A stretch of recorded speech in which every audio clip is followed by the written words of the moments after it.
എൻ്റെ അമ്മയുടെ ഒരു പ്രധാന കലാപരിപാടിയായിരുന്നു ഈ പാല് തിളപ്പിക്കാൻ വെച്ചിട്ട് അതിൻ്റെ അടി കരിയിപ്പിക്കുക എന്നുള്ളത്.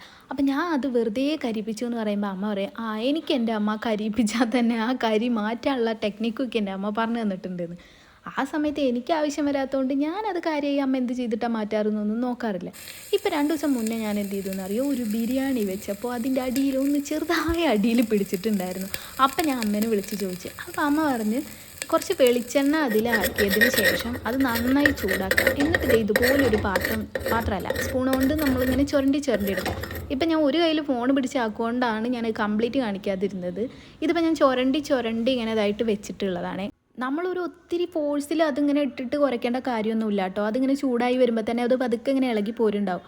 അപ്പോൾ പതുക്കെ അതിങ്ങനെ ഒരു മിനിമം സ്പീഡിൽ ഇങ്ങനെ ഉരച്ചെടുത്താൽ മതി. പിന്നെ ഇതിന് ഈ എന്താ പറയുക, നമ്മുടെ കമ്പി വലയില്ലേ, സ്റ്റീലിൻ്റെ സ്ക്രബ്ബർ, അത് തന്നെ, അത് വെച്ചിട്ട് കണ്ട് ഉരയ്ക്കുകയാണെന്നുണ്ടെങ്കിൽ നമുക്ക് പെട്ടെന്ന് തന്നെ ക്ലീനായിട്ട് കിട്ടും. അല്ലാണ്ട് നമ്മുടെ മറ്റേ ഗ്രീൻ സംഭവം കൊണ്ടാക്കുകയാണെന്നുണ്ടെങ്കിൽ അത്ര പെട്ടെന്നൊന്നും പോവില്ല. ഈ കമ്പി വലയാണെന്നുണ്ടെങ്കിൽ പെട്ടെന്ന് അത് പോവും.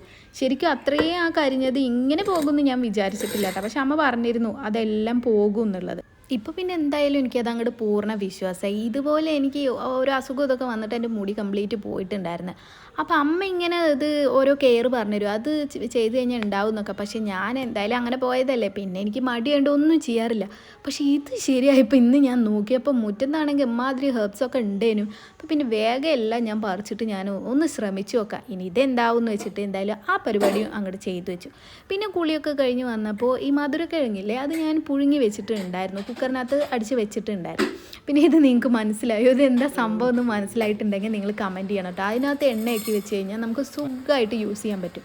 പക്ഷേ അതിൻ്റെ ഒരു സ്മെല്ലൊക്കെ പോയി കിട്ടാൻ ഒത്തിരി കഷ്ടപ്പെട്ടിട്ടുണ്ടായിരുന്നു കേട്ടോ. അപ്പോൾ ഈ മധുരക്കിഴങ്ങിലേക്ക് വരാം. അപ്പോൾ ഈ മധുരക്കിഴങ്ങ് വെച്ചിട്ട് ഒരു ഉപ്പുമാവ്, അതും ചെറുപ്പത്തിൽ ഇതുപോലെ തന്നെ, അത് വെറുതെ പുഴുങ്ങി കഴിക്കുന്നത് എനിക്കിഷ്ടമേ അല്ല. അപ്പോൾ അമ്മ ഇതെങ്ങനെയെങ്കിലും അകത്തോട്ട് കുറച്ച് ചെന്നോട്ടെ എന്ന് വെച്ചിട്ട് ഇങ്ങനെ വെറൈറ്റി സംഭവങ്ങളൊക്കെ ആക്കിത്തരും. അങ്ങനെ ഇതിൻ്റെ ഉപ്പുമാവാണ് കേട്ടോ. നിങ്ങൾ എത്ര പേർക്ക് ഇതുകൊണ്ട് ഉപ്പുമാവ് ഉണ്ടാക്കും എന്നുള്ളത് അറിയുമെന്ന് എനിക്കറിയില്ല. എൻ്റെ ഹസ്ബൻഡിന് എന്തായാലും ഉപ്പുമാവ് പറഞ്ഞാൽ ആകെ ഒരു റവ ഉപ്പുമാവായിരുന്നു. അത് ഞാൻ മാറ്റി കൊടുത്തിട്ടുണ്ട്. സേമിയ ഇങ്ങനെ കണ്ട എല്ലാ സാധനങ്ങളും വെച്ചിട്ട് ഞാൻ ഇപ്പോൾ ഉപ്പുമാവ് ഉണ്ടാക്കി കൊടുക്കും. കാരണം എനിക്കാണെങ്കിലും മോർണിംഗ് ജോലിക്ക് പോകുമ്പോഴത്തേനും എളുപ്പമാണത്. പിന്നെ ഇതിങ്ങനെ പുഴുങ്ങിയിട്ട് അതിൻ്റെ ആ തോല് കളയണം കേട്ടോ. അപ്പോൾ അത് ഒട്ടി പിടിച്ചിരിക്കുന്നുണ്ടായിരുന്ന സംഭവമാണത്. എന്നിട്ട് നമ്മളിത് ഈ ചട്ടിലോട്ട് ഇട്ടിട്ട് ഒരു കയ്യിൽ ഫോണുള്ളതുകൊണ്ടാണ് എനിക്കിത് ഫോഴ്സിൽ ചെയ്യാൻ പറ്റാത്തത്. അപ്പോൾ ഇതെല്ലാം ഇങ്ങനെ കുത്തി ഉടയ്ക്കുക, അല്ലാണ്ട് വേറെ അത് നമ്മൾ എന്താ പറയുക ഉടച്ചിടേണ്ട കാര്യമൊന്നുമില്ല. ഇതിനകത്തോട്ട് തന്നെ ഇട്ടിട്ട് ഇങ്ങനെ കുത്തി ഇങ്ങനെ മാറ്റിയാൽ മതി. ഇനി എന്തായാലും ഫോൺ മാറ്റി വെച്ചിട്ട് ഞാൻ നന്നായി ഒന്ന് ഉടക്കട്ടെ എന്തായാലും. അപ്പോൾ ഞാൻ ഉടച്ചുടച്ച് ഏകദേശം അത് ഒരു പരുവായിട്ടുണ്ട്. അത് മാത്രമല്ല എൻ്റെ കൈയും ഒരു പരുവായി. ഇത് ഇച്ചിരി ഹൈറ്റ് ഉണ്ട് ഈ സ്റ്റൗവിൻ്റെ ലെവൽ. പിന്നെ ഞാനിതിൻ്റെ ഫ്ലെയിമൊക്കെ ഓഫാക്കിയിട്ട് മറ്റേ നമ്മുടെ വീതനയുടെ മേലെ വെച്ചിട്ട് ഇത് നന്നായി കുത്തി ഉലർത്തി എടുത്തിട്ടുണ്ട്. ഇത് അടി പിടിക്കില്ല ഈ ചട്ടിയുടെ എന്ന് അവർ മേടിക്കുമ്പോൾ പറഞ്ഞിട്ടുണ്ടായിരുന്നു കേട്ടോ. അത് വളരെ ശരിയാട്ടോ. ഇതിൽ അടിയിൽ പിടിക്കണോ അങ്ങനെ ഒന്നും തന്നെ ഇല്ല. എന്തോ ടൈപ്പ് സ്റ്റീലാണെന്ന് തോന്നുന്നു. പിന്നെ ഞാൻ കുറച്ചധികം നാളുകൾക്ക് മുമ്പ് ഒരു എന്താ പറയുക, നമ്മുടെ പൈനാപ്പിൾ പച്ചടിയില്ലേ, അത് കൂട്ടി ഫുഡ് കഴിച്ചിട്ടുണ്ടായിരുന്നു. അന്ന് തൊട്ടിട്ടുള്ള എൻ്റെ ആഗ്രഹമായിരുന്നു. അപ്പോൾ പിന്നെ ഞാൻ പൈനാപ്പിൾ മേടിച്ച് വെച്ചു. പിന്നെ അമ്മയോട് ചോദിച്ചിട്ട് ഇതിൻ്റെ റെസിപ്പിയൊക്കെ മനസ്സിലാക്കി. എൻ്റെ ഫസ്റ്റ് ട്രൈ ആണ് കേട്ടോ. പക്ഷേ എനിക്കെന്തോ ഭയങ്കര ഇഷ്ടപ്പെട്ടു.